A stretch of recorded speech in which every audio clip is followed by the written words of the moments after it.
नमस्कार मित्रों, एक बार फिर से स्वागत है हमारे चैनल में। तो चलिए आपको एक ऐसी अप्सरा की कहानी सुनाते हैं जो अपने जीवन में कई पुरुषों के साथ संबंध बनाए और उनके 100 से अधिक बच्चे हुए थे। पौराणिक काल में कई अप्सराएं थीं जिनकी खूबसूरती की कहानी अक्सर सुनते हैं। संसार में शायद ही ऐसा कोई देश होगा जिसमें अप्सराओं के अस्तित्व के बारे में विश्वास नहीं किया जाता हो। उनके बारे में सामान्य धारणा है कि अप्सराएं लाखों साल से युवा बनी हुई है। वे सुंदर और बेहद आकर्षक नारियां हैं जो स्वर्गलोक में रहती है। वे नृत्य एवं गायन में विशेष दक्ष होती है। हिंदू पौराणिक ग्रंथों के साथ साथ बौद्ध ग्रंथों में भी अप्सराओं का उल्लेख किया गया है। साथ ही जैन ग्रंथ भी अप्सराओं का उल्लेख करते हैं। यूनानी ग्रंथों में अप्सराओं को नीफ कहा गया है। वहीं ईसाई पौराणिक कथाओं में भी अप्सराओं को अल्फ कहकर पुकारा गया है। ईसाई एवं हिंदू धर्म में मान्यता है कि अप्सराएं धरती के मानवों के साथ कुछ समय के लिए पत्नी के रूप में धरती पर रहती थी। साथ ही मित्रों, अगर हमारे चैनल में नए हैं तो चैनल को सब्सक्राइब कर लें और बेल आइकन को दबाना ना भूलें। इस वीडियो में हम भारतीय संस्कृत ग्रंथों में वर्णित उस अप्सरा की चर्चा करेंगे जिन्होंने कई राजाओं और ऋषियों के साथ संबंध बना के पत्नी के रूप में रहकर 100 से अधिक बच्चों को जन्म दिया था। स्वर्ग की अप्सराओं का सौंदर्य और उनकी मादकता इंद्रलोक के सभी देवताओं को अपनी मोहपास में बांधे रखती थी। कामनीय काया वाली इन अप्सराओं की मदद से इंद्रलोक के स्वामी इंद्र देवता बड़े बड़े ऋषि मुनियों के घोर तप को भंग किया करते थे। लेकिन हिंदू पुराणों में कुछ ऐसी भी कथा मिलती है जिनमें यह भी बताया गया है कि कई बार ऐसा भी हुआ है कि स्वर्ग की अप्सराओं का हृदय धरती के योग्य पुरुषों पर आ गया था।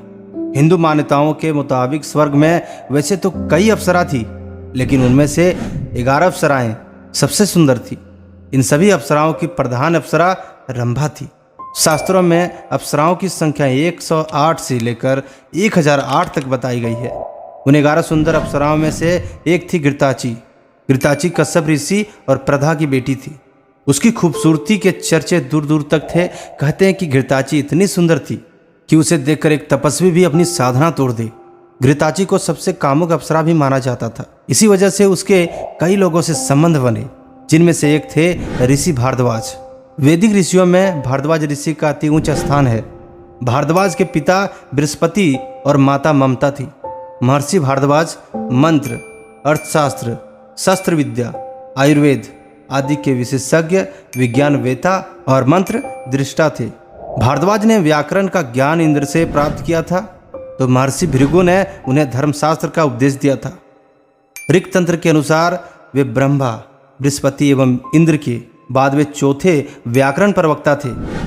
पौराणिक कथा के अनुसार जब ऋषि भारद्वाज को घोर तप करने लगे, इंद्र उनके तप को देख भयभीत हो गए थे। उसे स्वर्ग को लेकर बहुत डर सताने लगा था। इंद्र ने ऋषि भारद्वाज की तपस्या भंग करने के लिए घृताची का सहारा लिया। माना जाता है कि इंद्र ऋषि भारद्वाज की तपस्या भंग करने के लिए घृताची को इसलिए भेजा था क्योंकि घृताची के कामुक तन को देखकर ऋषि भारद्वाज मंत्रमुग्ध हो जाएंगे और उनकी तपस्या भंग हो जाएगी। इंद्र ने घृताची को धरती लोक पर भेज दिया। उस समय ऋषि भारद्वाज गंगा में स्नान कर रहे थे। तभी घृताची भी वहीं आ गई और वह भी गंगा में स्नान करने लगी। ऋषि भारद्वाज स्नान करके जब अपने आश्रम की ओर लौट रहे थे, तभी उनकी नज़र घृताची पर पड़ी। उसके कामुक तन और मनमोहन अंगों को देख ऋषि भारद्वाज के हाथ पैर सुन पड़ गए।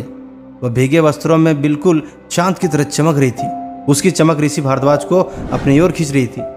कहा जाता है कि ऋषि भारद्वाज घृताची के कामुक तन को देखने के बाद खुद को संभालने की बहुत कोशिश की, परंतु वह अपने प्रयास में असफल रहे। कुछ क्षण के बाद ऋषि भारद्वाज वहीं पर स्थिर रुक गए और एक नज़र से अप्सरा के तन को निहारने लगे। माना जाता है कि मात्र अप्सरा के सौंदर्य और रूप को निहारने से ऋषि भारद्वाज काम वासना से पीड़ित हो गए थे। अप्सरा के सुंदर काया को देखकर ऋषि भारद्वाज को कुछ ही क्षणों में वीर्यपात हो गया था। ऋषि भारद्वाज अपने वीर्य को एक मिट्टी के बर्तन में रख दिया था, जिसके बाद द्रोणाचार्य का जन्म हुआ। इसी तरह एक ऋषि वेदव्यास घृताची के कामुक तन को निहारने मात्र से कामासक्ता मुद्रा में चले गए थे, जिसके बाद उन्हें एक पुत्र की प्राप्ति हुई जिनका नाम सुखदेव है। इसी तरह हिंदू पौराणिक कथाओं में ऋषि, राजा, अप्सरा और देवताओं की कहानी वर्णित है। तो मित्रों, अगर कहानी आपको अच्छा लगा होगा तो कमेंट सेक्शन में जाकर जरूर कमेंट करें और साथ ही साथ धन्यवाद।